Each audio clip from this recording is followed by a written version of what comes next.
જીવન જીવવાની એક એવી ફોર્મ્યુલા જે આપણા જીવનને સકારાત્મક ઉર્જા પૂરી પાડે છે અને જે આપણે દરેકે આપણા જીવનમાં ઉતારવા જેવી છે. એક મહિલા હતી. એને રોજ રાત્રે સૂતા પહેલાં પોતાના આખા દિવસની ખુશીઓની નોંધ પોતાની ડાયરીમાં કરવાની આદત હતી. એક રાત્રે એ લખે છે કે હું ખુશ છું કે મારા પતિ આખી રાત નસકોરા બોલાવે છે. એ દર્શાવે છે કે એ જીવિત છે અને મારી સાથે છે. ઈશ્વરની કૃપા છે. હું ખુશ છું કે રોજ મારે ઘરની સાફ સફાઈ, કચરા, પોતા બધું કરવું પડે છે. એ દર્શાવે છે કે મારી પાસે ઘર છે, રહેવા માટે છત છે. ઈશ્વરની કૃપા છે.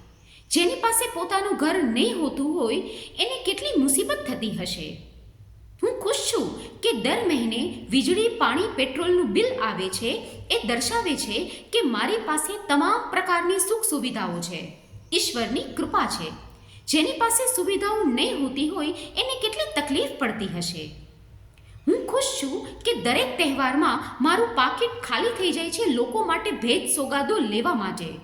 એ દર્શાવે છે કે મારી પાસે ઘણા બધા સગા સંબંધીઓ છે. ઈશ્વરની કૃપા છે. જો એ ના હોત તો મારી જિંદગી કેટલી નીરસ થઈ જાત. હું ખુશ છું કે હું આખો દિવસ કામ કરી થાકીને લોટપોટ થઈ જાઉં છું. એ દર્શાવે છે કે ઈશ્વરે મને પરિશ્રમ કરવાની તાકાત આપી છે. જો એ ન હોત તો મારી જિંદગી કેવી હોત. હું ખુશ છું કે મારે રોજ રાત્રે સૂતા પહેલાં એલાર્મ મૂકવો પડે છે. એ દર્શાવે છે કે ઈશ્વરે મને બીજી સવાર જોવાનું સુખ આપ્યું છે. ઈશ્વરની કૃપા છે. આપણે દરેકે આપણા જીવનમાં આવી નાની નાની ખુશીઓને શોધવી જોઈએ અને આપણે અને આપણી આસપાસના લોકોને ખુશ કરવા જોઈએ. છે ને જીવનમાં ઉતારવા જેવી વાત.